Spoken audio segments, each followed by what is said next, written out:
नमस्कार, आप देख रहे हैं विश्व केसरी।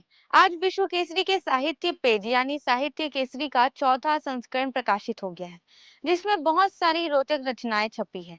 चलिए हम आपको कुछ रचनाओं के बारे में बताते हैं। टूटी खाट पर करोड़पति संगीता कुमारी की इस कहानी में हरीश और चमन के जरिए पीढ़ियों के सोच के टकराव को दिखाया गया है।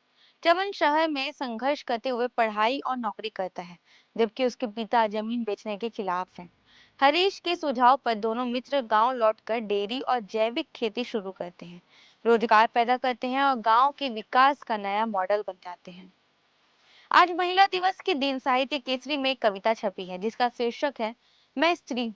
डॉक्टर योगिता जोशी की कविता मैं स्त्री हूँ स्त्री की शक्ति, आत्मसम्मान और सृजनशीलता को दर्शाती है। कविता में स्त्री खुद को सृष्टि की निर्मात्री, गंगा की अविरल धारा और दुर्गा चंडी के रूप में प्रस्तुत करती है। वह बताती है कि स्त्री कमजोर नहीं बल्कि विश्वास, संवेदना और सृजन की प्रतीक है। भारती यादव की लघु कथा खरपतवार में दादा पोते के संवाद के माध्यम से सीख दी गई है।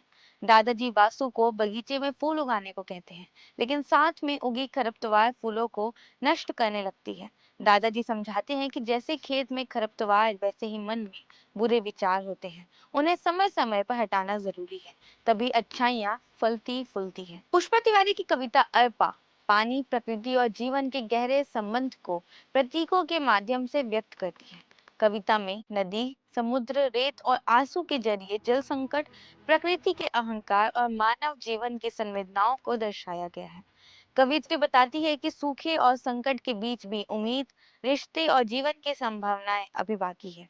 अगर आपको भी लिखने का शौक है या आपको भी अपनी रचनाएं हमारे अखबार में छपवानी है, तो आप हमें नीचे दिए गए जीमेल पे अपनी रचनाएं भेज सकते हैं।